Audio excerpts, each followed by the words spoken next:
Ladies and gentlemen, welcome back to the 307 podcast. Get ready for an awesome interview with Becca Jones and Jill today. This is going to be all about balancing strength and endurance training and ultra running and all that good stuff that you guys love. I hope it inspires you guys to get out and run and train and work hard. Before we jump into the interview, I want to let you guys know we are doing some new stuff over on Patreon right now, okay? So Patreon is a private platform where we have a little over 300 members now. It allows us to communicate freely and openly.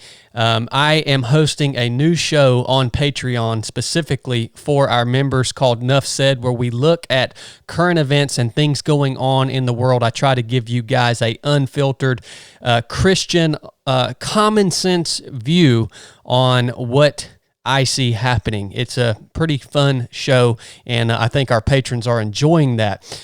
We're doing a bunch of other stuff too, content-wise. Today I'm going to be filming a video for our patrons about the 307 Project Trail Race that's coming up. They had the opportunity to submit questions, and I'm doing a special video on them. As far as training for the race, what the race is going to be like, what to expect, gear, and answering any questions that they have on that, guys. So another thing you'll notice in this podcast, we are now allowing our patrons, when we have guests that come on the 307 podcast, our patrons will be able to submit questions to present to the guests that are coming on the podcast. Everyone on Patreon is essentially invested into 307 Project. In a sense, you have a piece of ownership of what we do, and we want to pour into you guys. So we appreciate your support. If you want to join us on Patreon, go check it out. There's a link in the show notes of this episode. Why are we doing this? Well, Patreon has a pretty cool app that works essentially like a social media app.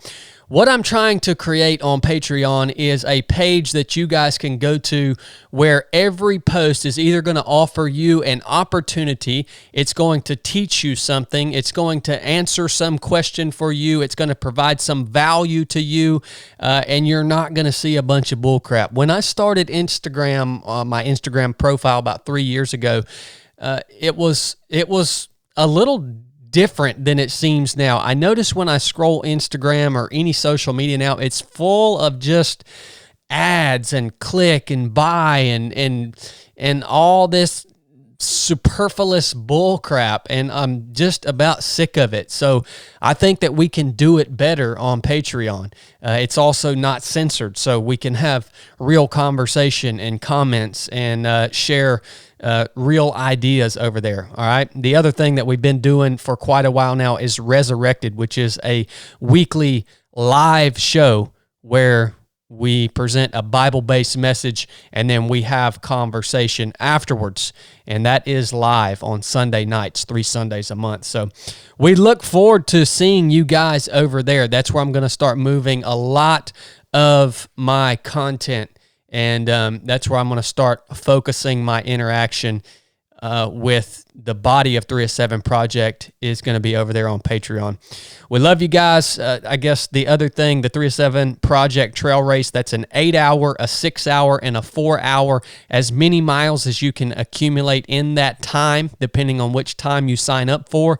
It's going to be right here in Northwest Georgia on one of my favorite trails in the area that we live on or in. It's an awesome course. This is a great race for you, no matter what level you are in your running ability, right? Because it's a timed race, okay? So you can push as hard as you want, and you're going to have an aid station and a place to kind of recuperate if need be every 4 miles, okay? So that loop is 4 miles. It's 100% trail.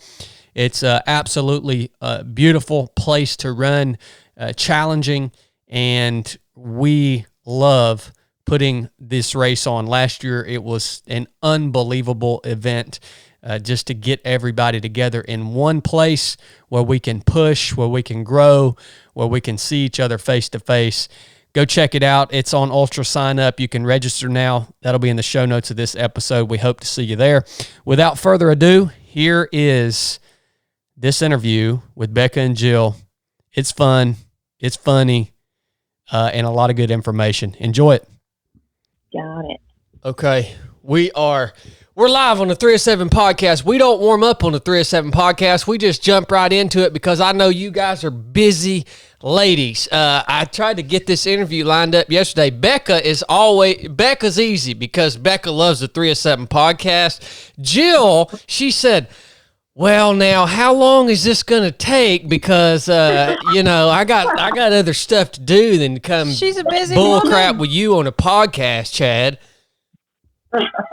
People don't do well on people don't do well on no notice. Oh, yeah. Could you drop everything you're doing in 10 hours? That is true. I was surprised I got you guys on because you had a 12-hour notice. So it's awesome. Thank you guys so much for coming on. By the way, if you're listening to this, we've got Becca Jones.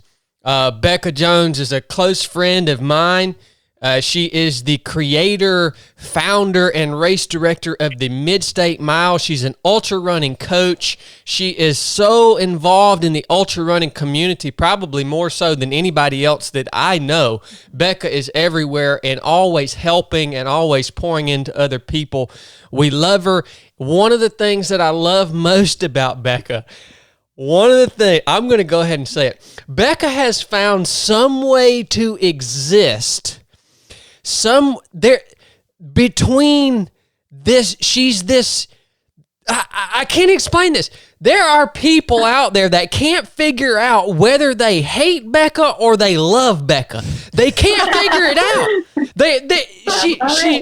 She's just on their mind all the time, and they're so upset because they don't know whether they want to hate her or love her. She's figured out how this awesome, unique way to be. She's authentic. And then like you see her and you hug her and she's so cute and nice. And then you go look at her Strava page and you're like, whoa, what the crap is going on with this? People can't figure you out, man. And I love it. You know why I love it? Because there's people out there, if everybody likes you, I don't trust you. There's something wrong with you if everybody likes you. You're just too vanilla if everybody likes you. And that's why I like Becca Jones, man. She got some sass, son. We got Jill on. Jill is making some big waves in the ultra running community. She came out of nowhere. Jill's not only an ultra runner, she's a CrossFit coach. She's a certified personal trainer. She's a nutrition coach. And probably many other things that I don't even know because it's my first time getting to talk to Jill in person. But she came out of nowhere at the Mid-State Mile in 2022, and I'm watching her on there. For all y'all that don't know, I was watching the Mid-State Mile. I wasn't commenting. I wasn't jumping in. I was watching closely, though. And she just keeps showing up every daggone lap, and she just looks strong. She doesn't... what impressed me about Jill, she don't look like your Courtney DeWalter, like a string bean. She looks strong, man. She's got muscles, and she's just built. And she kept showing up, and I was like, wow. First female at Mid-State Mile, and then I don't know what you did between Mid-State Mile and the Georgia Jewel, but Georgia Jewel just this past weekend, you took second place female, is that right? And third place overall? Yeah. In the 50-mile distance. So, making big waves. I'm so happy to have you guys on. Y'all got anything to say? That was a long introduction. I'm sorry. Go ahead, Jill. Yeah, I mean, that sounded about right. I think like you said, is a lot of people don't know like who I am. And so that kind of is something cool that I like is I just show up to these races and I'm very competitive. So it's kind of cool because no one knows who I am. Yeah. Yeah, well, Jill also did do a 100-miler a few weeks ago. She ran Eastern State and took third female also. Good Lord. I saw that on your post, Becca, that's the reason. I knew she did something in between. And we're going to dig into how Jill did that here in just a minute. Oh, this is the perfect time to also announce the 307 Project trail race just went live today on Ultra Sign Up. So if you guys want to race with us this November, come on out. Jill, I hope to see you there. Becca, I hope to see you there. Brooke has designed a brutal course, and she's got an 8-hour, a 6-hour, and a 4-hour option, as many miles as you can accumulate. If you're going to get 50K plus on this course in 8 hours, you're going to have to work, son. So that just went live on Ultra Sign Up today. It's just under 307 Project Trail Race. I got a few questions for you guys. This is from our Patreon members, all right? And these are really good questions. So Patreon is where people come to support 307 Project, and we have a private platform on there. I told them yesterday that you guys were coming on the 307 podcast. They were super pumped, and they submitted some questions. So here's the first one.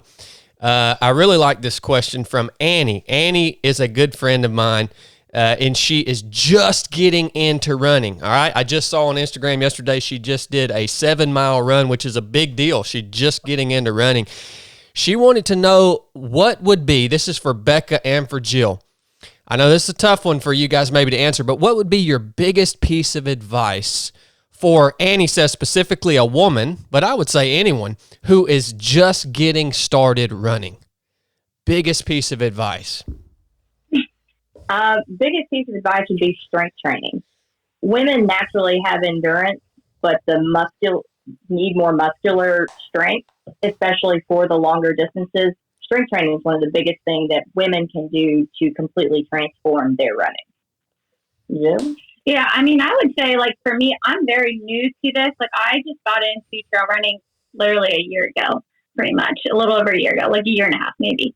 But I would say as far as like the mental aspect is, each time you go into it, whether it's like every week, I would just say, hey, can I get one more mile in, or can I get maybe a little bit faster? But some people, like, they'll compare themselves to me. Like, I had a girl yesterday who was like, yeah, I mean, the longest I ever did was 25K. My goal is to do, Eastern States. But I'm like, be proud of yourself that you did 25K. I know people who've never done a mile. So, whether you can take small steps. So whether it's one more mile each week, but just don't kill yourself by going to like 5 more miles every week. Just small steps. Yeah, that's solid right there. Yeah, that is key. And I think both the pieces of advice that you guys offered are going to help someone who's just getting into running prevent injury, right? So like Becca said, strength training paired with Jill's advice of not trying to pile on too many miles all at once. I mean, when you're talking about ultra running, Jill, I agree with you. I think you are, when you first get into running, you need to be looking at 5, 6, 7 years of work and allowing your body to adapt and your bones to harden and your muscles to change and all that.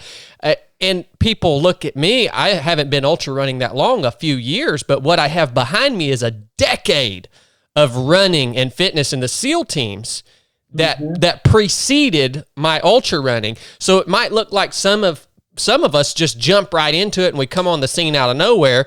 But I would bet Jill and I would bet Becca, you guys have years and years of training and running and being on your feet before you ever showed up on the ultra running scene. And if you jump into it too fast and you think you can just, I'm just going to pile all these miles on, then you get injured, then you're out of the game and you may never come back. So super good stuff, man. All right. Another question right here. This is from Buddy Slimmer. Okay, Buddy asked, and I want to hear this. Jill, you just ran the 50 miler at Georgia Jewel, and what was your time? 9 hours and 38 minutes. 9 hours, 38 minutes. That's a fast 50 miler, especially a trail 50. That's fast. But Buddy wants to know, Becca, you've been in the pain cave before too. You've been in the pain cave. Buddy wanted to know, what are some coping skills that you use when you get in the freaking pain cave, man?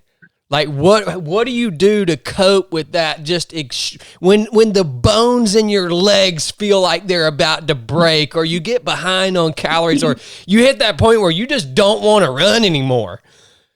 How do you cope with that, and how do you keep going? Like, what's a tool that you guys use? That's what Buddy wants to know.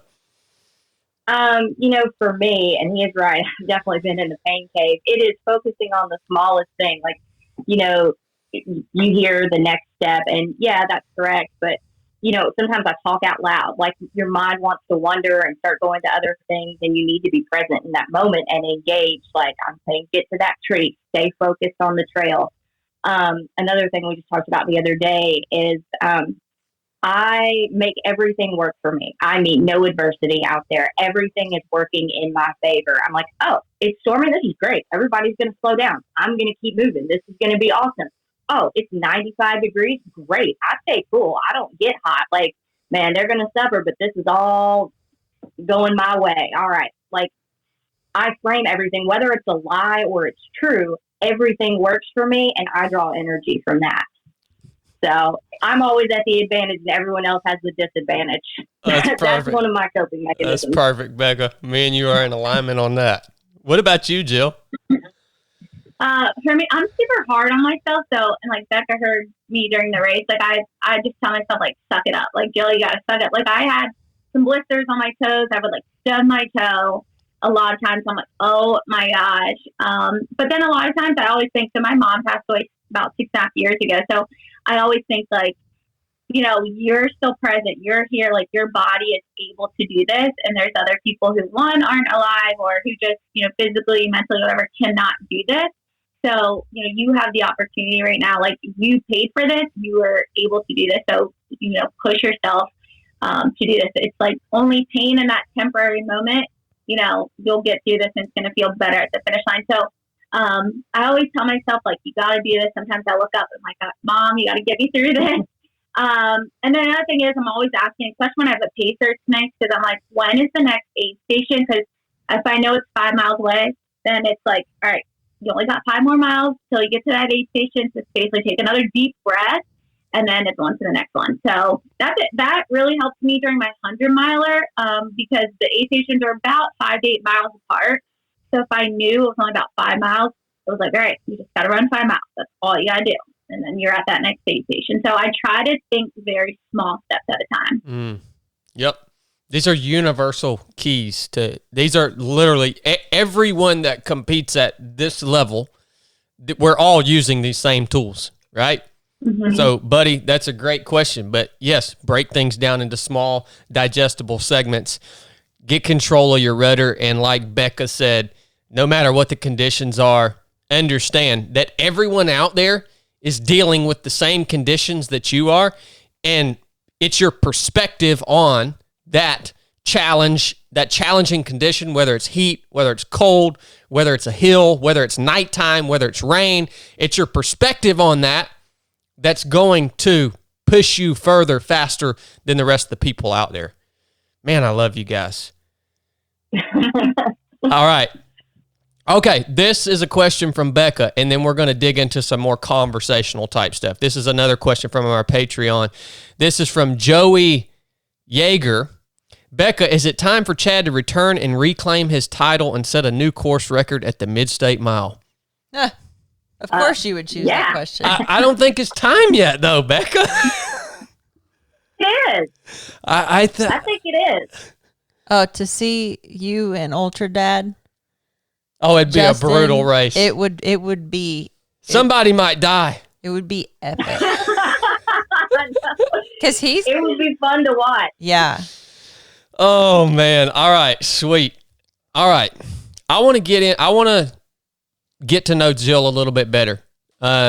Jill, I just want you to give me an idea, or give the listeners an idea of who you are. So when we see you on social media and we see you running, you're not just some lady that's running really well. Like, who are you, and what's kind of your story, and why are you doing what you're doing now? Yeah, no, that's a good question. I got into trail running. I guess my first trail race was April of 2021. So, I mean, just very recently. I lived in Florida for 6 years after college, and eventually got laid. I've always been like personal trainer, CrossFit stuff. Eventually got laid off with my corporate job there. So moved back home to Pennsylvania. And when I did that, it was very hard for me to find a job.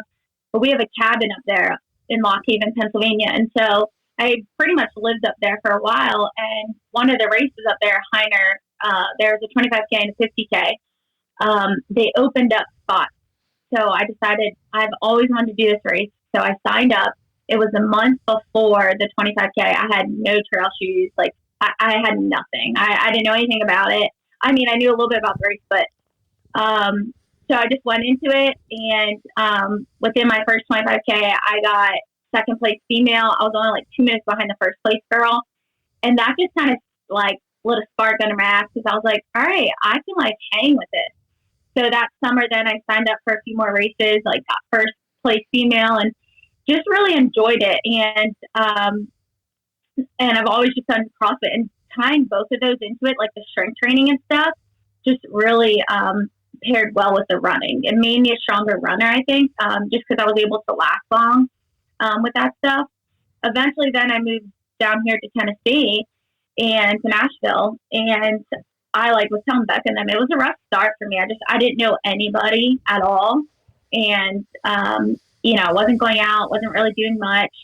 And then Mid-State came around, and I just told them, I was like, it really changed my life because I met like my people. You know, they became really good friends to me. Those guys, basically the last 6 or 7 of us who were left at Mid-State, we became super close. And then again, that kind of like sparked me, and I was like, okay, I did really great here. And then I wanted to like sign up for races very last minute. So then like the 100-miler, I signed up 2 weeks before my 100-miler and had no really real training, and just kind of went into it, and again became like third female. So I'm very competitive, and I just like to go into these things. But yeah, I coach personal training and stuff now, coach basic CrossFit types of classes, and I'm just one that just wants to always help people and you know, show people that if you really put your mind to it, you can do stuff that, you know, you don't think you can do. So, yeah. Well, Jill, there's a lot to unpack there. I want to ask you, what is the strategy behind signing up for races last minute for you? Because I tend to like that too. I'm a cross the bridge when it gets there type of guy. Like, oh man, I feel like doing a race. Let me see what's happening next weekend. So is that your style, or is that on accident, or do you think there's an advantage or a disadvantage to that kind of strategy for you? Because it seems to be working for you. Honestly, it's kind of been by accident. Like with the 100-miler, they had spots open up last minute, and technically you had to have like a 50-miler to register, and I didn't get the 50 until Mid-State. So, and that was, when was it? June. So, yeah, I mean, and so I couldn't really technically register until I got, you know, at least a 50-miler. I didn't do my first ultra until April this year, was my 50K. So, yeah, I think to kind of like doing last minute because I have really bad anxiety, and if I think about it too much, then I'll be like questioning myself, like, oh my gosh, like people sign up, you know, a year in advance, and they go and they practice these trails. Like I went into Georgia Jewel not knowing a damn thing. Like I didn't know anything about the trail, and I signed up for that one about a month ago, and it's not bad. I mean, I think there's pros and cons to it both, but for me, I kind of like sign up last minute, to be honest. Mm-hmm. You know, I think for me, I'm the same way, Jill, and I really enjoy that because I'm like you. I feel like a lot of times runners, especially ultra runners, they sign up way in advance and they begin to overthink the race, and the race gets closer and closer, and they've been anticipating it for so long, and then they start to beat themselves up because they feel like they are not as prepared as they could possibly be. But the reality of it is, when you're running, yes, you have to be fit, but like anytime you sign up for any sort of race or challenge or whatever, you've got to be okay with showing up on race day in the condition that you're in. And you've got to be okay with just doing the best that you can do on that day. You've got to reconcile with that, man. And you can't get so bent out of shape and spend a year training for this thing, and then the anxiety, like you said, Jill, I think it just wears on you, right? So it's different strokes for different folks, but that's the way I operate too. I'm exactly like that. And Becca, I want to ask you, and then I'm going to give Brooke a chance to ask a few questions. I want to ask you, as you saw, I didn't get to be there to see kind of what Jill was doing at Mid-State this year to be so successful. And by the way, Jill, what was harder, what you did at Mid-State Mile or Eastern States? That's a tough one. I was more sore after Mid-State. I'll be honest. But Eastern States, I don't know, because I got really tired at Eastern States. Like, I was sleepwalking and running. And I was tired during Mid-State. But I think because, I was up pretty much since 3 a.m. My race started at 5 a.m. there. Yeah, I don't know. It was like 27. No, I guess Mid-State was more elevation game. We had about 21,000 in Pennsylvania. So it's still a lot, but I don't know. It's a hard one to say. They're just different. I agree. They're just different. Different type of sport. Yeah. So Becca, what did you see out of Jill? Like, what was she doing right? From a mindset perspective, from a actual mechanical or physical perspective, what did she do right out at Mid-State Mile? Because I know you as the race director, I think your favorite part about race directing at the Mid-State Mile, I can't speak for you, but one of your favorite parts is definitely watching the runners and picking the runners apart and seeing the different strategies. So what did you see out of Jill that just made her so successful that day? Well, first off, you are correct. That is like my favorite part of watching and picking apart what people are doing right, what they're doing wrong, whose strategy is going to work, how it might work against them, or what point it won't work anymore. One of the things Jill did right was she let the energy carry her. She let the energy of that group be something that kept filling her cup. Because there were a bunch of times she's like, nah, guys, I'm done. But it was still like with a smile and like with happiness. She was never whining or crying. Like, even when it hurt and it was hard, she was always really positive. And she was like, I can climb. And she knew she could climb. And she, was happy about that. She was looking at all the wins, whether she saw it that way or not. Like, she was always voicing and sharing what was working, and that's a really powerful tool, even though people may not realize it in that moment, how important it is to keep speaking all those positive things into existence and making sure that they stay present in your mind. And at one point she said, all right, guys, I can't do like faster than like an 18-minute mile. And they all were like, okay, well, that's what we were going to do. Like, she always talked about what she needed or what she could do. And they were all surrounded with this, like, we're going to do this together. And I think that really helps Carrie to feel, I'm not safe, but like supported and like, we're in this. So I think she did good to feed into that group, because she was constantly talking to other people too. Like, you can do this. Like, everyone had their low moments.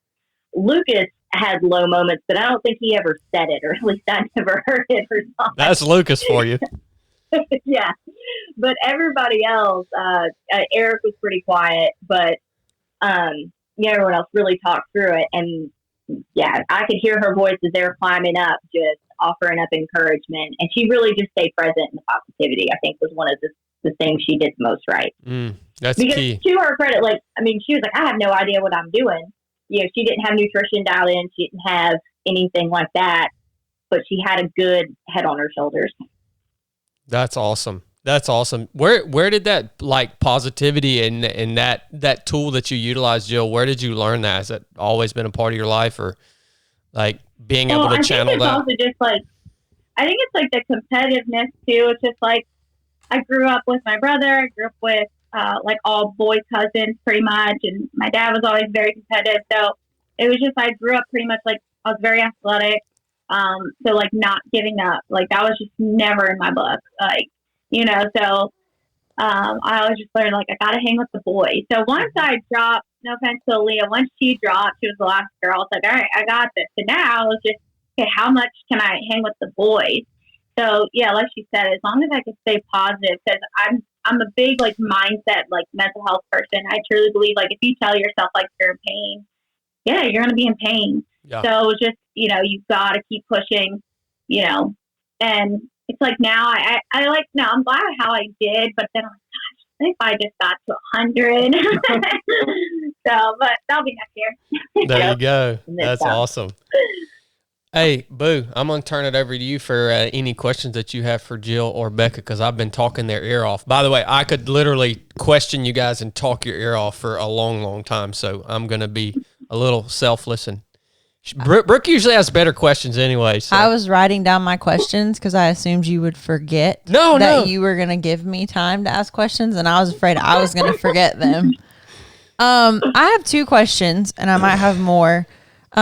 Jill, I want to know, I thrive with strength training and I love CrossFit. I love high intensity. I love a workout where I'm keeping my heart rate between 160 and 185 and I feel like I'm going to pass out or throw up, and like that's where I thrive. But I personally haven't been able to translate that to ultra running well. Like my body just crumbles when I ultra run. Like my knees, it's just, that's irrelevant though. That me just sharing that just to share. But my question is like, do you think that as far as the difference in the intensity is helpful for you when you're running 100? Like, did they help each other other than the strength aspect? I think so. So like this is what I like to compare. A lot of like CrossFit style workouts is that high-low intensity. So like let's consider whether it's a EMOM and every minute on the minute, or Tabata where it's 20 seconds on, 10 reps. So you're going up, you're going back down with your heart rate. And I it's a lot like ultras or like mid-state, where I told people a lot, with mid-state, I compared it to an EMOM. I'm like, yeah, it's like an every minute on the minute, but every 20 minutes. So you're getting your heart rate up for a good amount, and then you're going to get it back down. Then you get it back up, then you get it back down. And I can sustain that for a long time because I'm used to long workouts where I'm doing that, where I'm going up and going down, going up. Where some people, they can't do that. They're not used to a high intensity, because I have people who come to a class or they come to a workout and they might do a Tabata that's 4 minutes with 20 seconds on 10 reps, and they're dead in 4 minutes. But they just aren't used to that style. So when they get to an ultra, or any type of trail running where they're, running a flat ground and all of a sudden, they're walking up and now they got to start running again. It takes a toll on them. That's why I tell people, sometimes, I love road running. It's because it's, flat and I like going fast. But what's hard about trail running, what some people I think don't like, is it's that combination of run, walk. And some people can't do that. They can't run and walk, run, walk. Whereas they need to continually run. If people stop, they just lose that, motive to keep going. So I think that's where the high intensity stuff like CrossFit really has helped me be able to go and stop again, go and stop. That's awesome. I have seen that destroy so many people on the trails. Mm-hmm. The fact that they have to stop and walk, and then they have to get going again when it flattens out or it becomes runnable. I've seen that destroy so many people. You're exactly right, Jill. Mm-hmm. Yeah. Mm-hmm. Chad is he does this, and I've heard it a lot from runners that are scared. They don't want to lift and do a lot of CrossFit because they're really scared of getting heavy. They're like, oh, if I get too muscular, I'm going to be slow and I got to stay thin and light. And like, I want to know both of y'all's perspective on that. Like, what do you guys think about that? Okay.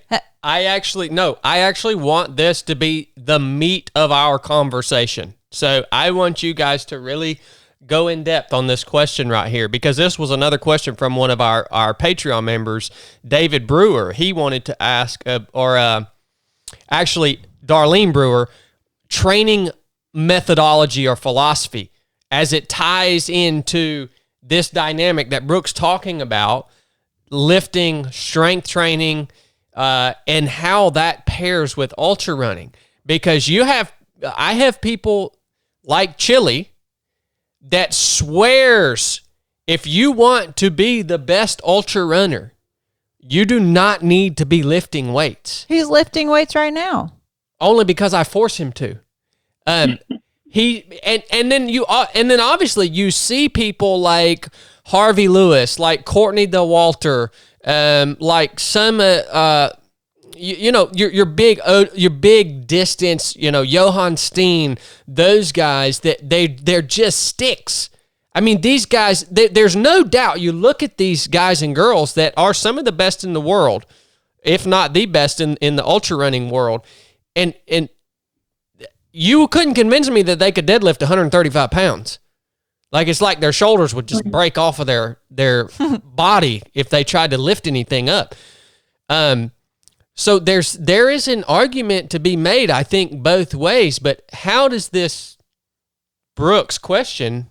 How does the strength training pair with ultra running? Wait, if this is going to be the meat of this podcast, can I pause real quick and ask my other question? No, let's get this question. It won't take us too long to answer it. I want to hear y'all's methodology on this and how it's worked for you and what you truly believe. Sure. Okay, well, what I'll say is, like, I've been really following, like, Sally McRae a lot lately, and, I think I'm very similar to her, where she would say, back in the day, she was this tiny little thing, and I would say I was the same way, and I still think I'm small, but, I don't look at myself when I'm running against these, little string bean people, and, I come in about 130 pounds, and I'm 5'2", and I am a lot stronger. I have more of a CrossFit looking body, but I have to say, with the strength training, one, I think I can climb hills a lot faster and just stronger, so that by the time I get up, I'm not completely dead. I still have a lot of strength in my legs, but then I can just keep running down the flat. Another thing would be, like, more injury prevention stuff.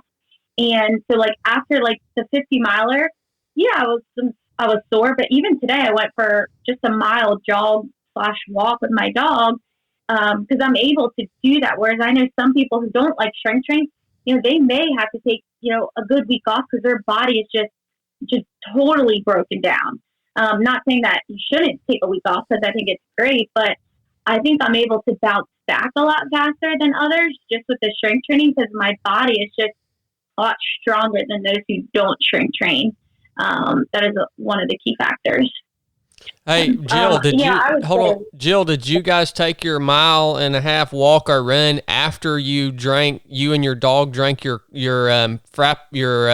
caramel pumpkin spice coffee this morning, or was it before? That was before. You know, Brooke and I, we both got worms from drinking, eating and drinking after our dogs, right? What? So, no, it was from the garden. Did you get Giardia? No, we just got straight worms. It was from the organic garden. It was not from eating and drinking after our what? No, I'll show you Jill's story. I saw her story this morning. You get Giardia from your dog. They pick it up and they can pass it to you. So that's why I was like, when I saw that, I was like, oh, no. You gotta see your story on Instagram. We both kiss our dogs in the mouth. Not with mouth open, but like, mwah, like, oh yeah, all day. I know you want to go kiss Cat right now, Becca. No, Cat. Jill was betting on Cat earlier. Inside joke, nobody understands. All right, Becca, I didn't mean to interrupt you, Becca, because Becca has some of the strongest, sexiest legs on earth. I mean, you look at Becca's legs and you're like, it just makes you feel insignificant when you see Becca's quads. It's like, holy crap, man. So I know Becca, I know you're into the strength training stuff too, and you're coaching now, and it's a big part of what you share with your clients. So talk to us about it. Well, thank you. I do think my legs sometimes make a splash. I am blessed. It's what keeps me going. It's what keeps me going at Mid-State Mile is looking at your legs. I would not run. I would not stay there as long if you didn't have shorts on and you were out there, and I could at least look at your legs in between. Are y'all looking at John right now? Oh, what's up, Big John? John heard you hitting on his woman, and he's like, hold up. Did you just say my woman's legs are sexy? Let me come in here real quick and assert my dominance. Well, John's a lucky man. He's blessed. Get him, John. Get him. See what he does when you're not around? Yes, I can hear you. Forgive me, John. Forgive me. Oh, that was funny. So yeah, strength training is like a big part of what we do, and I believe that runners should do it. And it's nothing else body weight exercise, but those that can lift, you always hear lift heavy, but that's also in proportion to your body and your strength. You're not going to get bulky unless you really try to. I try to think of muscle as an energy source. The more muscle you have, the more ability, or the better your body can. I lost my train of thought after all the leg and laugh talk. It basically gives your body a place to draw more strength and energy and to be more efficient. So the more muscle you have, the more. What am I trying to say, Jill? I mean, I'm a little frazzled. I think, well, to me, like, the more muscle and stuff, like I said before, though, it just helps me climb better. Mm-hmm. Like, I just seen, no offense to, like, the skinny mini little one. Go ahead. You want? No, that was It's all right. We can offend people on here. That's all right. Offend the skinny people. Offend the skinny people. As we talk about some of the best in the world, like, a lot of those people have a genetic advantage.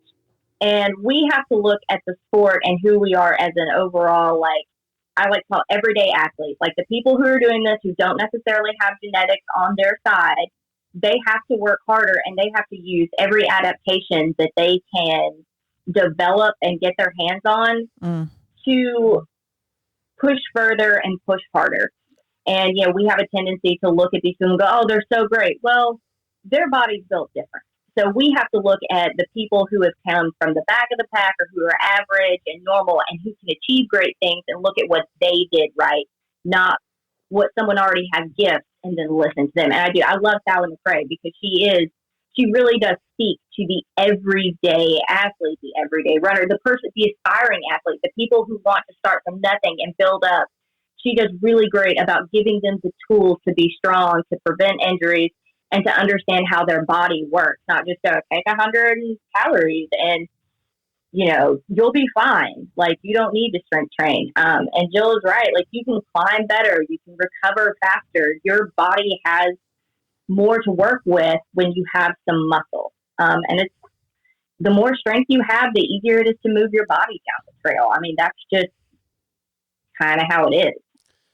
I want to talk to you guys, for both of you, from a practical standpoint, as far as how do you mix, as far as proportions, your strength and your running in a training block. All right, are you doing strength in the morning and running in the evening? Are you always running first? Are you spending more time running than you are working strength? Like, how do you guys balance the two in a training block, right? Because that's like me this morning. I did CrossFit this morning, and I'll run this afternoon. So I'm always confused about what's the most efficient way to balance those two aspects in a training block for an ultramarathon specifically.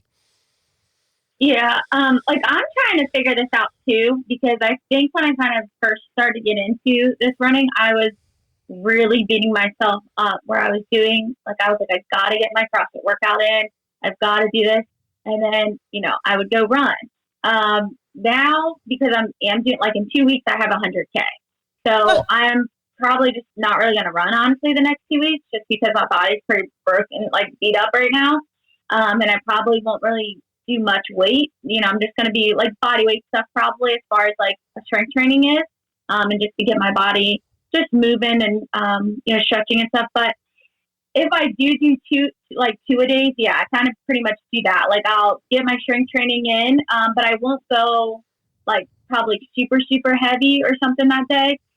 Like, Tuesdays I've been running with Becca in the group. So then I know I'll do, like, a 5-mile run. Now, usually Saturdays and Sundays are my longer runs. So I don't strength train those days. that's just like my running days. But during the week, like I honestly, people get surprised because I see on Strava, like people who are doing 100-milers, 50-milers, races. I mean, they're banking in like 50, 60-mile weeks. I'm lucky if I put 20, 30 miles in. I really don't run that much. I'll be honest. I probably do more strength training than I do running. Okay.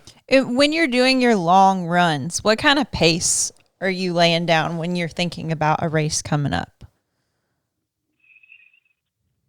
It's so hard because I'm on a trail. I really don't look at the pace. But I'll tell you, I have gotten a lot better at pace. I used to just go out and I'm a naturally fast runner, but if I run with people, it helps slow me down. So I've gotten better with running at a slower pace. Of actually, some of the people I run with on Sundays, they're like, Jill, you've gotten so much better at just like staying at a nice, consistent pace.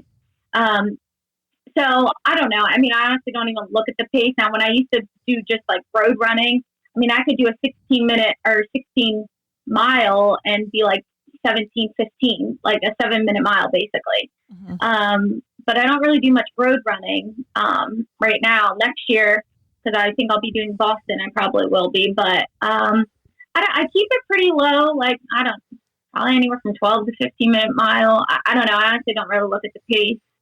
Well, Tuesdays we go pretty slow. Brooke has just got me looking at heart rate, and we've been doing our long runs at a 140. We try to stay around 140 to 145 on our heart rate.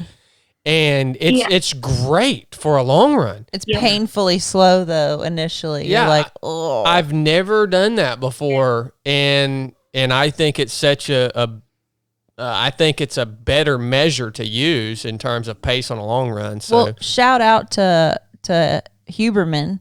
The reason we did that was because he said that type of exercise, 30 to 45 minutes, staying in that, I think it's level 2 heart rate, 130 to 145-ish, is super good for your brain. Your brain it makes chemicals and hormones. They were talking about TBI specifically, but that's what drove us to do that. Yeah, both of our brains are screwed up. Correct. So. Drugs and traumatic brain injuries. Drugs and explosions. Yeah. So. It's funny y'all say that because that's like the basis of my coaching methodology is the low heart rate. That's the major part of ours. And when Jill was like running with, I'm like, what's your heart rate? And she was like, well, what's a good pick? I'm like, well, what's your heart rate? And for a lot of our athletes, like it's that we try to keep them below 140 for the long run. Wow. Because people have a tendency to let it creep up, and then you end up on the higher end of the aerobic zone when you want to be on that lower end and more in that zone too. And it does take about 6 to 8 weeks to really see that pace come down. But once those changes happen, it's significant. That's like one of the... Sorry, Becca. What do you mean by changes? Like the changes in they start to get faster? So your pace will come down. It increases your aerobic capacity and the way that your body utilizes oxygen and creates energy. So you'll be able to run faster and further without expending as much energy. Like you can run at a high heart rate, redlining for much longer. I use that for the races that I want to be like competitive or chase a PR.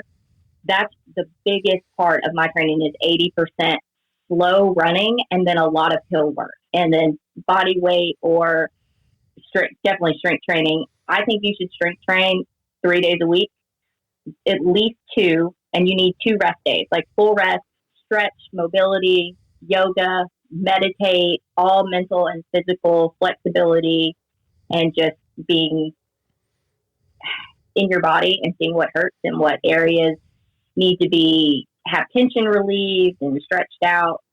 But yeah, the low heart rate is one of the biggest things. For Georgia Jewel 50 a couple years ago, I'd been doing a lot of the low heart rate training, and I stayed at a heart rate of 180 something, average probably. I think it was like an 11-minute pace for the entire 50. And like I was running uphill and everything else, and I never felt tired. Like, and my body felt great. Like I could hit that red line and stay there the entire time. When I got done, I felt like I could have run 100 like that. Compared to how I had run some other races, there's a 50K that I've done several times at low heart rate. I PR'd that race with like a 5 hour something and could stay at a red line longer and never felt taxed. So Same with Cruel Jewel. Just to be clear, when you train, you're training at that low heart rate, keeping it 140 or under. But that translates to you being able to go and keep it high and on race day. Absolutely. And that's really just for your long runs and your easy runs. You know, when you do speed work and you do hill work, that's different. Right.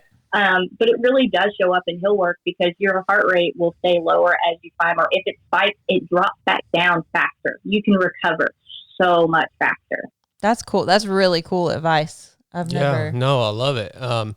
One thing that Becca said that's really, really hard, I think, for me personally, for Chili, for most of the ultra running clan, is 2 whole rest days.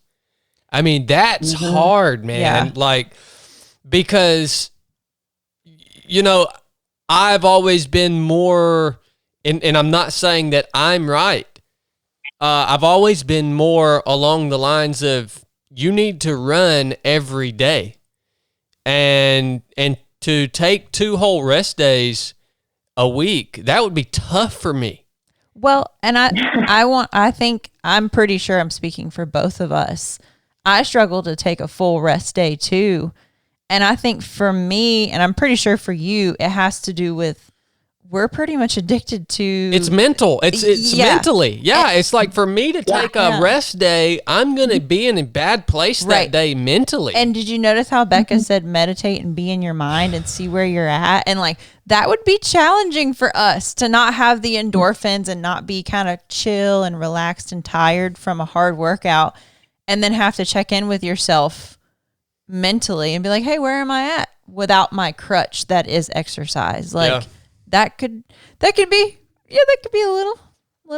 Yeah. It's hard for a lot of people, and you can still use that rest day as like a walk. You know, that's another huge thing in ultra running is walking and hiking. Like, people show up to 100-miler and they're like, I expected to run this whole thing. I'm like, who are you kidding? You are going to hike or walk 30 to 40 miles of 100-miler, depending on the terrain and just overall. Like, unless you are one of those very, very gifted people, it is really hard to run an entire thing like that.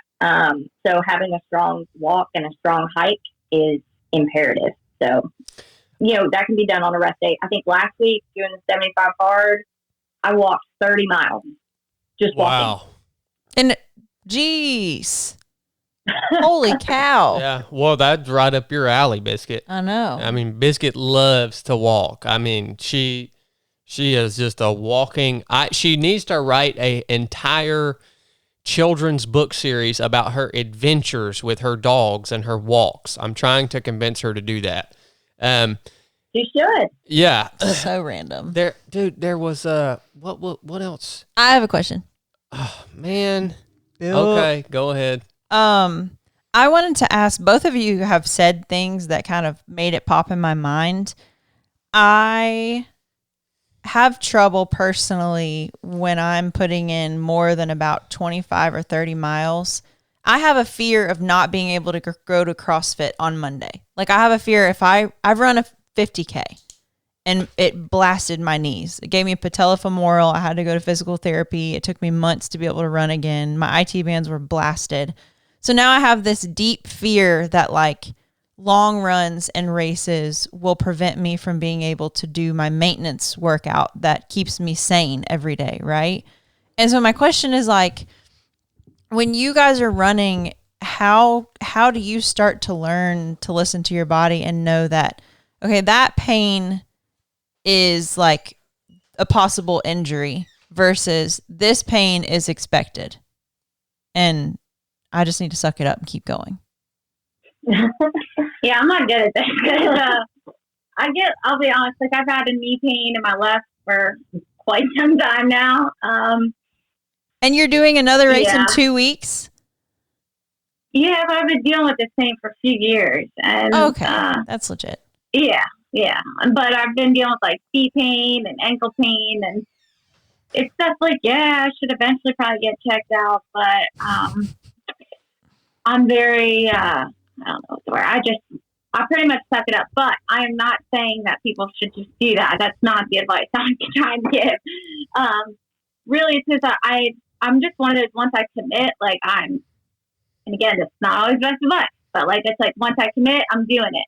You know, some people are like, well, if you're injured, just don't do the race. And yes, that is for some people. For me, I'm just very hard on myself, and I just want to do it. I have this one, then I have the Tennessee Mile 40 hour. And then next year, I have some races, but once the new year comes, and I really need to take care of my body, because I have some goals like in life. And I know now, you know, I'm 30 years old, but if I keep running on pains like this, that it's not going to be able to last me, you know, for a while. And, you know, I get, you know, my 100-miler, I had a 40, so I came third female, and I had a 44-year-old and a 47-year-old female who beat me. And I get like, I'm like, oh my gosh, like these ladies must be in their prime. Like I get like, I'm only 30 and these ladies are beating me. And I'm like, you know, they've got basically 15 years and plus on me. So that's where I really want to, like I said, these pains that I'm feeling now, I need to take care of so that I can be able to run, you know, like they are at that age. Because if I feel these pains now, they might get worse as I get older. So, yeah. Yeah, especially. I think one of the most. Oh no, sorry. Go ahead, Brooke. No, you go ahead. So I was going to say, I think the best thing for people to do to understand the difference between an injury and a pain is take the time to understand your body and learn about why certain things are hurting, and know that typically if something's hurting, look 6 inches above. Like, it's caused by something else. And then that's usually caused by something else. And most everything starts in the hips. The hips and the lower back, your deep core. Like, that's where it is. Not just your abs, but your TVA muscles and everything there that stabilizes your body. That causes most of the problems. And then from there down. And if you have something that comes up, something that's like straining you during workouts or during a run, look it up. Like, look up, like, what causes this? And then, okay, well, what causes that muscle? I think really being inquisitive and diving into information is the best thing to understand your body. Like, I see people, they're like, oh, the top of my foot hurts. Usually that's just caused by tying your shoe too tight, or you're doing a lot of walking and hiking, and it's a completely different motion, and then you're putting weight on it, and that tendon's inflamed. You're probably not going to do anything to it. It's just really going to hurt and be inflamed. But that's one thing that people worry about. You know, I broke my toe at the beginning, like mile 12 of Cruel Jewel this year, the 50. And for a lot of people, like my big toe on an uphill wearing shoes, it was really dumb. But, you know, for a lot of people, that would have been like, oh, I shouldn't do this. And I didn't think about it at the time, because I was like, I kept getting blisters on my feet, and I was changing my gait, and my hips were hurting. But so I was shifting my weight off that toe, not thinking about it. And eventually I changed into my sandals, and it was fine, because then I could utilize my feet differently and rock to the sides and be able to make that work for me. I probably would have thought about it sooner if I had told John that I broke my toe, but I didn't know until after the race. So I was just thinking for myself.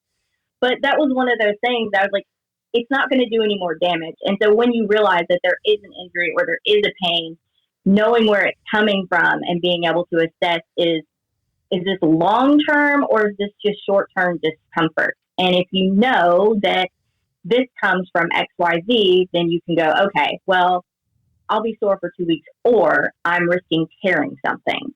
So really understanding that, I think, is key to being able to push through those little aches and pains and seeing the bigger picture and the smaller picture and knowing what you need to do from there. I hear a lot of Becca talking about getting to know your body. And like, I think a lot of people would kind of think, like, I feel like you, Biscuit, would be very unlikely. Like, you've been talking about your knee a little bit. You're not going to Google it. And you're not going to look into like, hey, I have tight hamstrings, I have a tight lower back, and my knee's hurting here.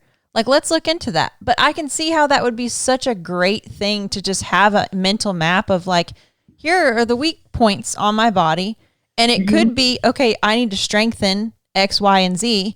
And it also could be used for what she's saying, like in the middle of a race, something starts hurting and you're like, well, I'm already educated myself and I know what that is. So Well, I know my body so well, and my mind is so strong that when something starts happening, I can send energy through my mind to wherever that is happening at and fix it.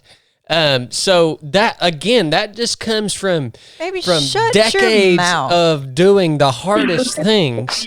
And it's not something that I can teach you guys. It's just something that you have to develop. All right. And, so I don't have to use Google. I'm like, an old Native American that has to go on a long mission or something, and he didn't have Google, like the early explorers or something.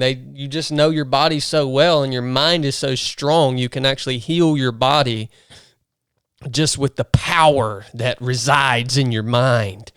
So that's where I'm at. I know that's kind of a different level, Biscuit, but you couldn't heal your constipation last night. You had I hate having to go when you go to bed and you feel like you have to poo.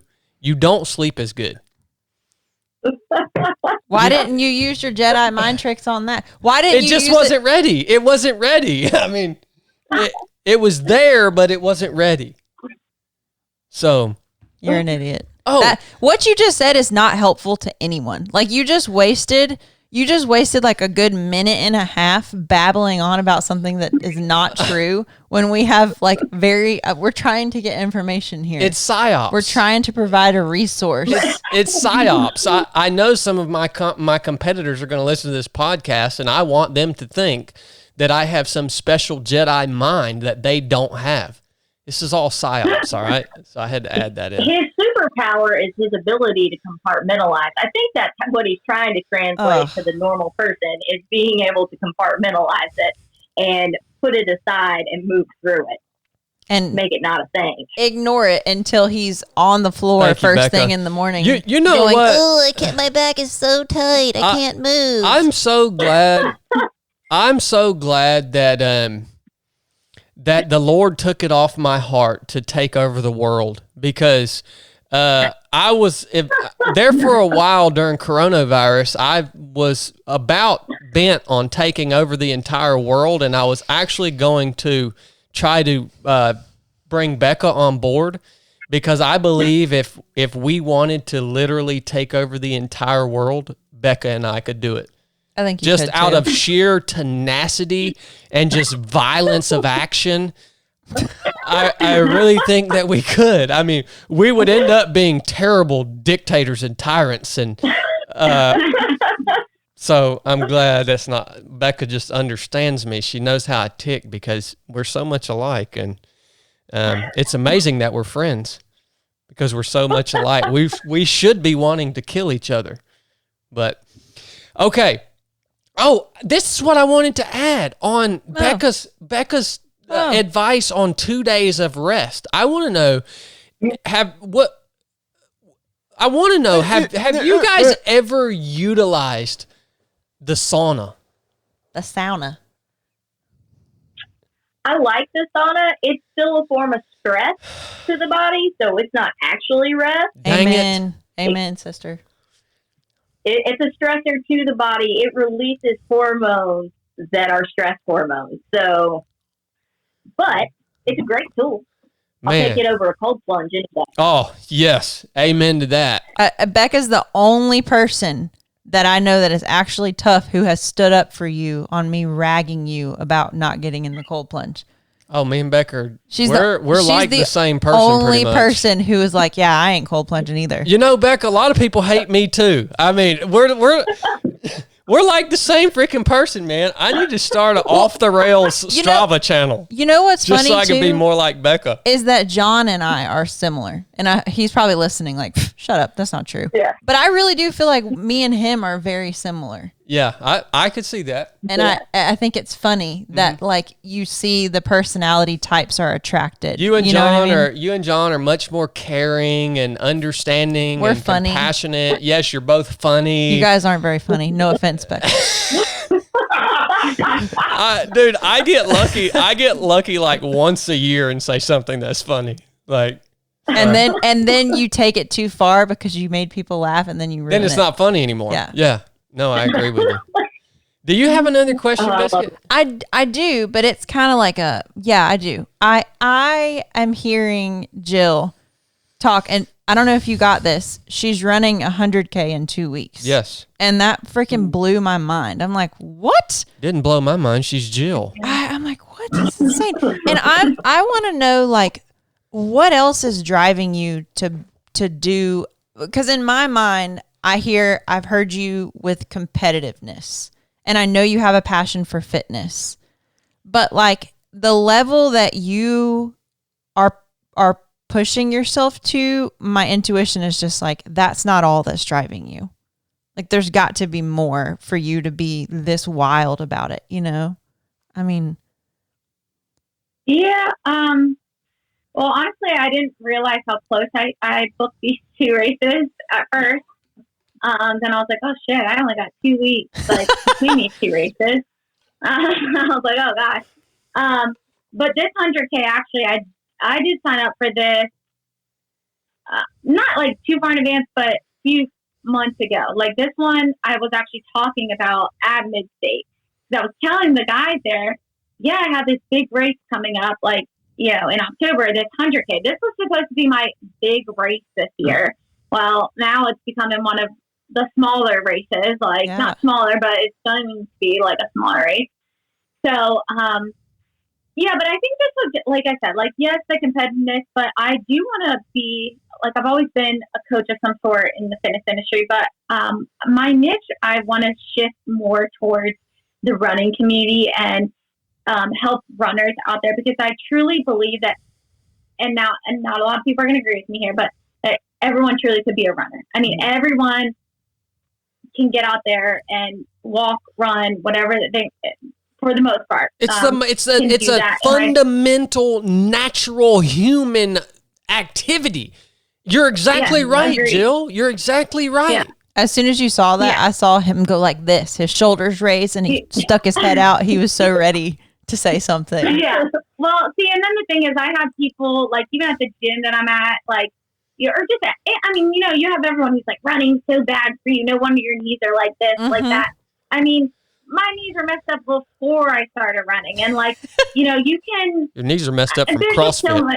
Shut up. Yeah, but, like, it's just, there's so many sorts of things. But I truly believe if you, and I'll be honest, I just don't recover properly. If I do the if I recover properly, I'd probably feel a lot better than I do. But anyways, I really want to help those people who, you know, maybe never got their first 5K or, you know, never did an ultra. And because I just think it's a great feeling to do that. So my niche is to really get towards that. So my goal this year, well, wasn't really till I kind of just signed up for the races, was to get a lot of these races under my belt so that I can help, you know, people who want to sign up for ultras or types of runs to be like, yeah, I've done 100, I've done a 50, I've done 100K, you know, just so that they can look at me and, you know, just to be able to see what I've done. Credibility.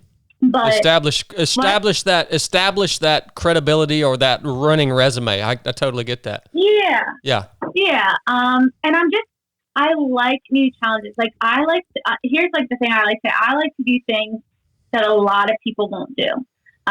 You know, now this is something that, when was it? 2020, or I think it was, of January. I don't know, or maybe it was the beginning of 2021.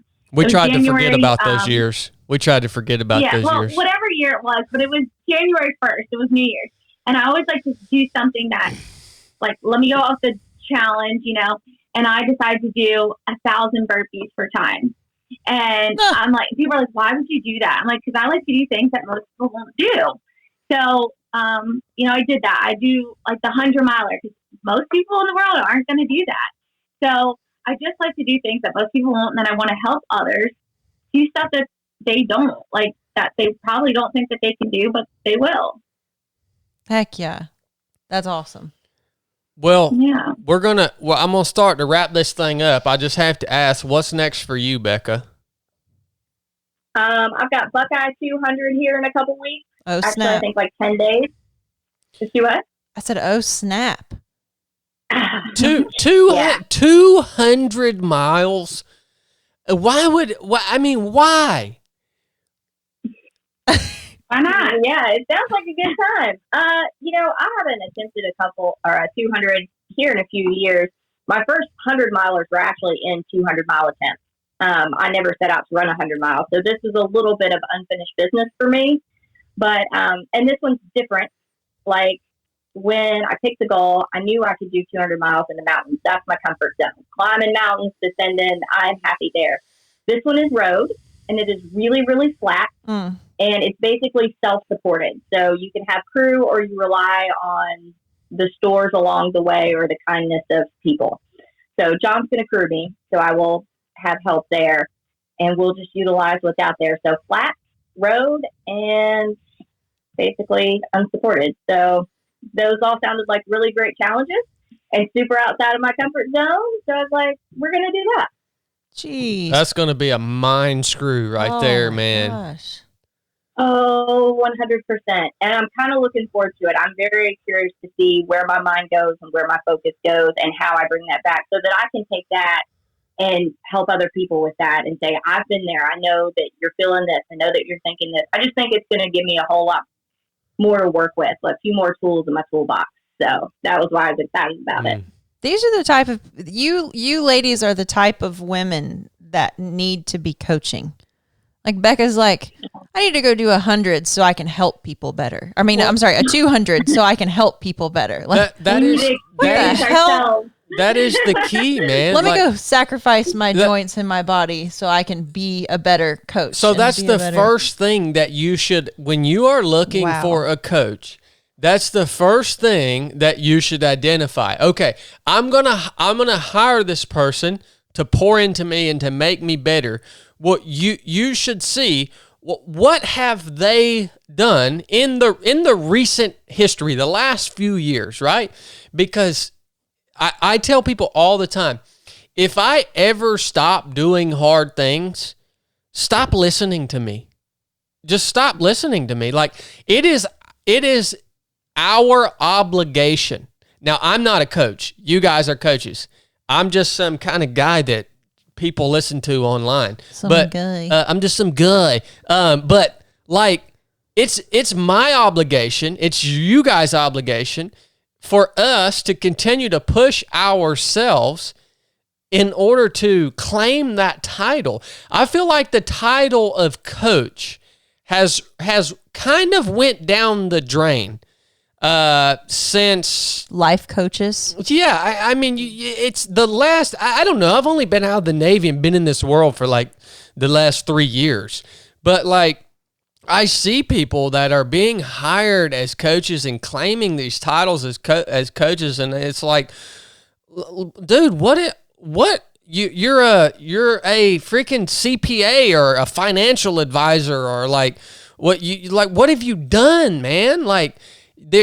Becca, you're exactly right. When you get to this point in your career, and I'm the same way at this point in my life, we've ran 100-milers. We've done hard things. We've endured difficulty in life and in fitness and in all these different areas. So now what we do, everything that we do, for me personally, is so that I can create stories, lessons learned, content, and things that are going to help other people. It's no longer for me. Yes, I look forward to it. Yes, I enjoy it. Yes, I love the people, the community, the challenge. Yes, I love all that. But ultimately, would I go run the Cocodana 250-miler in May if it was just for me? No. If that was all it was about, no, I wouldn't go do it. I'm just being honest with you. Yeah. So I love that mindset, and it does set you guys, both you, Jill, and you, Becca, it sets you guys apart as coaches in a crowded room of coaches. Big time. You're putting yourself on the line. You're going, Becca, a 200-miler. I mean, it doesn't matter how prepared you are. A lot of things can happen in 200 miles, and you know that better than I know that. and you're putting yourself out there on the line. The reason you have the courage to do that is because I think you recognize whether you succeed or whether you push to your limit on that day and you fail, there are going to be tremendous valuable lessons learned in either outcome. That's why I don't have an issue with putting myself on the line, because it doesn't matter to me whether what the outcome is. It's what can I take away from this. So I want you guys both to just let the listeners know. You guys listen to this, man. You may not run. You may think we're freaking crazy for running and all this stuff. Let me tell you what, the type of running that we're talking about doing, yeah, it's not for everybody, but let me tell you what, I don't care who you are. It will change your life. If you run a 100-mile race, it will change your perspective on life. You get the old cliche, you get life in a day. You have to deal with all these things. It will make you stronger and more prepared for what is coming in real life. I think that everyone should train and go run or hike or walk a 100-miler, even if it's not an organized event, even if they just do it down a back road somewhere, just to experience it and to prepare yourself for what's coming in life, because life is freaking hard, man. And the way to get through life, you have to prepare yourself for that. We can prepare ourselves by inflicting adversity on ourselves intentionally, right? In a controlled environment, so that, God forbid, 10 years down the road, when you wind up with freaking cancer, or somebody dies, or you get in a car wreck and lose a limb, or whatever it may be, you've built these tools that are going to help you get through that challenge, that unforeseen challenge that you don't have any control over. That's why we do what we do, man. That's part of the reason why we do what we do. So if you're thinking about getting into this, one of the best things that you can possibly do is hire a coach. I would recommend, if you're just getting into running, I would recommend at a minimum your first year you having a coach. The optimal time for you to have a coach, if you're just getting started into running or anything, is 2 years. You know why I say 2 years? Because SEAL training was 2 years long. And I know from my experience, it took me 2 years to be mature enough within the realm of that skill set. It took me 2 years of intense coaching for me to be skilled enough to be able to go out and do it on my own. I think that's the time frame. Now, if you have a coach you work well with, it can be a perpetual thing. The value is, one, it frees up time for you. Time is very limited for a lot of us, and a lot of reasons people don't start ultra running is because of time. They say, how can I manage all this, plus the training load, plus the racing, plus my job, plus my kids? If you have a coach, it takes a lot of that out of the equation, right? It frees up time. It gives you someone that's knowledgeable to help you work through the freaking bumps in the road that you're going to face, right? It gives you somebody that you are going to be accountable to. That's super important. You have to have someone. Look, man, you're in most relationships, if you don't go for your run, if you don't do what you need to do to prepare yourself for this challenge that you've put on your calendar that's going to make you better, your spouse isn't going to hold you accountable. Like, that doesn't go well anyway. Yeah, that doesn't go well anyway. You have to have someone that you're accountable to, right? And you have to give them free reign to freaking call you out for your bull crap. There's been times in my life, actually, with this podcast, the 3-7 podcast, about 2 years ago, it was deer season, and I just wanted to hunt, and I didn't want to do the podcast. Nobody listened to the podcast back then. I mean, a few hundred people would listen to the podcast. It didn't make any money. I didn't want to do it. In this scenario, my wife was my coach. It did work this time. She held me accountable. She said, you have told your audience that you are going to put out a podcast this once a month back then, and you need to freaking do that. And I don't care if 20 people listen to it. I don't care if 20,000 people listen to it. You need to do it. And that's the reason the 307 podcast exists. So that accountability piece is huge, man. So I want to give you guys the opportunity, both Becca and Jill, to just let people know where they can find you, where they can access your resources, what you offer, and all that good stuff. Anything that you want to share with the listeners? Well, first thing first, thank you for having us. But yeah, I always like to tell people though, like, you just need to start. I mean, a lot of people get in their head. I always like to say, just sign up for that race. I tell people all the time, like, they want to think about that. Oh, I'm thinking about signing up for this 5K, this 25K. And get it on your calendar, because then it's going to make you train. Once it's on there, unless you just decide to throw out money for the heck of it, you're pretty much, then you need to train and get ready for it. So I always like to tell people, just sign up for it, and then we'll work with you. Whether that's the strength training, whether that's, getting you ready for like running, slowly progressing to that race. So where people can find me, it's just my first and last name. I do a lot more on Instagram. That's like my main social media, but it's at Jill Dennis. It's just my first name, and Dennis is spelled Dennes. But I also have Facebook as well. But like I said, I do mainly Instagram. That's my main thing. But I love when people message me. I love sharing, my backstory with just some of my personal stuff. I love when people reach out to me and tell me their story, and then we connect. I do, like I said, I do a lot of strength training, trying to get more into eventually the running coach. Becca has taught me just a lot of stuff. Like when she was talking about the heart rate, I didn't know any of that stuff until, she taught me. I was just actually looking at my heart rate during the run, and my average heart rate for this race was 151, which I think was pretty good for the race. Yeah. For as long as it was. So, I've only known Becca for a few months. I've known her and John has become pretty much my best friends down here. So, she's a great resource to me, and I've just learned a lot from her. But, so like I said, you can find me at Jill Dennis on Instagram. Thank you, Jill. Yeah.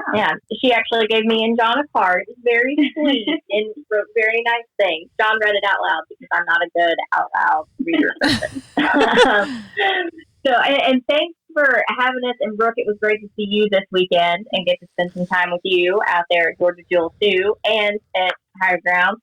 And y'all can find me on Instagram and Facebook. On Instagram, I'm Little Becca B. We also have our Mid-State Mile page. We also have our Run Faster BMFJ Endurance. That's kind of a new rebranding thing we're doing. And me and Meg Landymore also have a page called Running Together, and it's all about just different running information and guidance there. If you are in our local Nashville area and you want to do trail running, I'm also starting a group. It's Intro to Trail Running, and it's on Meetup. I don't know if you got any interest in helping with that, Jill. I hadn't told her about it yet. but it's for people who, are coming over from roads, and we're going to start running 2 or 3 miles and just get into it and start learning from a good place or maybe unlearning some bad habits. So, you can find us on there, or bmfjevents.com. That's our website that has a link to everything and how you can register for Tennessee or Mid-State. I think I'm all over the platform. And Becca, if somebody's interested in running coaching, just reach out to you on Instagram is best. Yeah, Instagram or our website, the BMFJ events. I respond pretty well to messages, especially better on Instagram. Facebook isn't always good at notifying you. It sends it to requests, and then sometimes you don't really see it.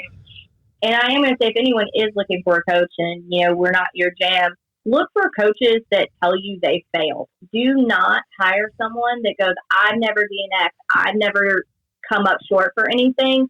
because those people are not pushing themselves and setting the bar higher, or they are lying to you. You find the greatest tools and the greatest growth in coming up short, I believe. I feel like I've learned more in my DNS or things that I screwed up and analyzing what I did wrong. So anyone that's out there looking for that, look for someone who admits their failures and their shortcomings and is willing to share that with you. And both of you guys, and I know we got to go, you're willing to take clients that are like, have never run before. Like that's totally in your wheelhouse.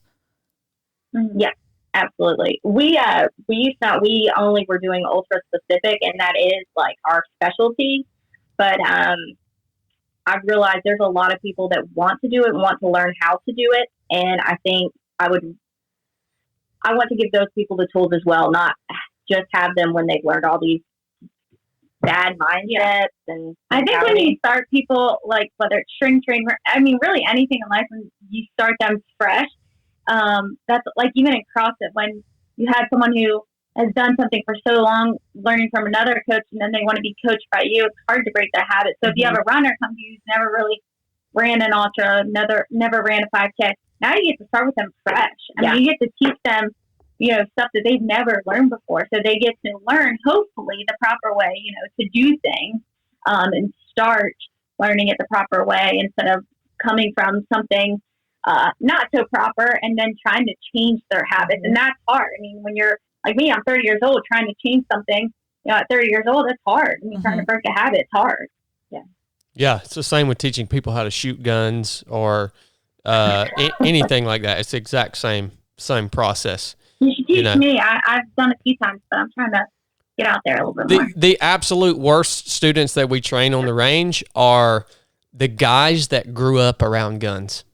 They are the most unsafe, and they have the worst, the most wazoo freaking crap that you've ever seen in your life, are the people who have been around. I grew up around guns. Good for you.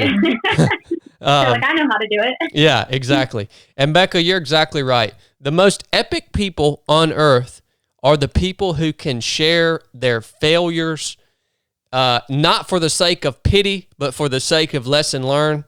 The people who can share their failures as confidently and as truthfully and as openly as they can share their successes. And I'm still working on that. That's a journey because there are, all of us have a few failures in the Rolodex that we just kind of keep to ourselves. And look, when you become truly epic is when you can just lay that stuff out on the line for what it is and take the lessons from it. Again, not for the sake of poor old me, but for the sake of, man, let me tell you about this time that I really freaking screwed something up. And let me tell you what happened and how I worked through it. That's when you become freaking epic. And we get so caught up in the social media land of seeing just everybody's success. That's all a bunch of bull crap, man. That's all a bunch of freaking bull crap. We're all human. We all make terrible mistakes. I was just looking at just the other day, Neil Curry, owner of Ready Gunner, committed suicide. Terrible thing. But you look back at his Instagram page and it's like, wow, this dude's living the life, man. Like out surfing, out, hunting out west with all the influencers and all this stuff. And it's like, no, man, that nobody's life is like that. And Becca's exactly right. Look for the people that share the hardships and the failures as openly as they share their successes. And that's where you're going to find the most value and find a true resource that can help you get to where you're going. So awesome advice. You guys were great guests, man. Thank you guys for allowing us to pick your brain. It's been a while. We're the premier ultra running podcast, and it's been a while since we've had a dedicated ultra running type of conversation. I'm getting back fired up about running. I'm going to do this mountain bike ride in December, Lord willing, and then do a race in the spring.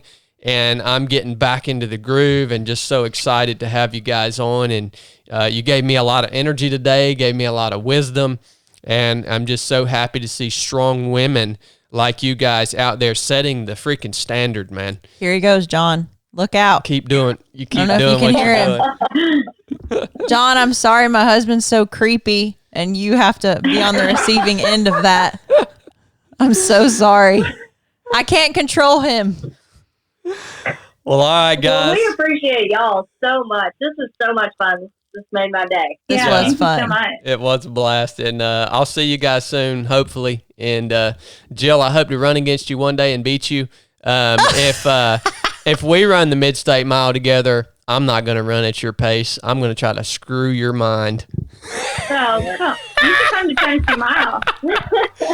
No, people are still mad about my Tennessee Mile performance last year. I get messages on Instagram on a regular basis telling me how much of a turd I am because of my Tennessee Mile performance, and it's absolutely hilarious. I'm scared of I'm scared of Tennessee Mile, man. Jill's got to go to work. Oh yeah, that's true. I'm sorry. Stop talking about yourself.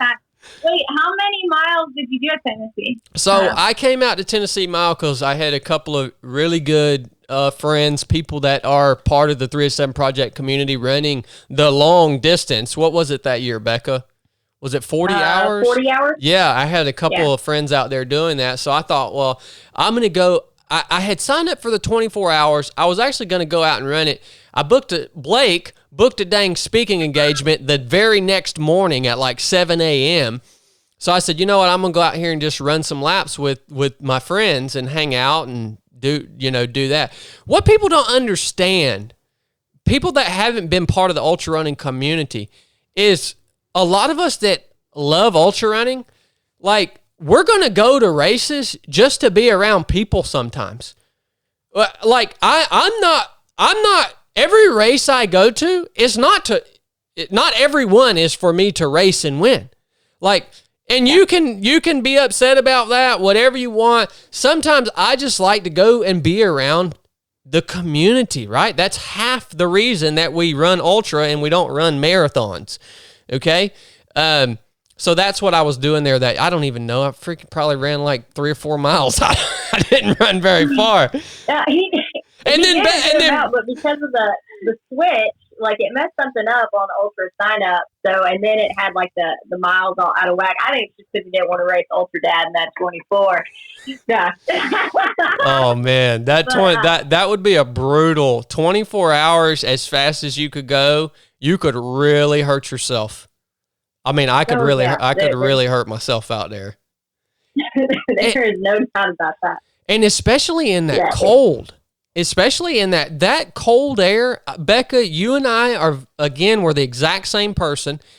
That cold air wrecks my lungs. I can't tell you. I did the Lookout Mountain 50 miler 3 years ago maybe, and it was in January, cold. I ran it hard and fast. And dude, that night, like, I had to hit an inhaler because that cold air wrecked my lungs. And I don't know. Doesn't it do that to you too, Becca?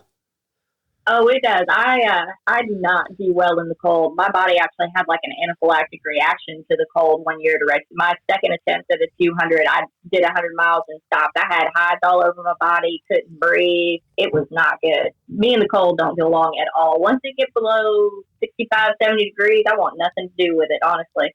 Yeah, that cold air, it's a game changer for my body personally. So, but I don't know. I might come out there and run a few laps at Tennessee Mile. I haven't thought about it, but thank you for the challenge, Jill. I'm always up for a challenge. I may just come out there just to beat you that day.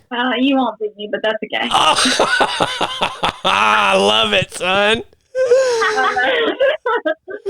I'll tell you, Jill is savage. That's what I kept telling her when we were out there. Savage. Jill's only got 300-mile races. I don't even know if I told. Maybe I did tell Becca at the race at Georgia Jewel.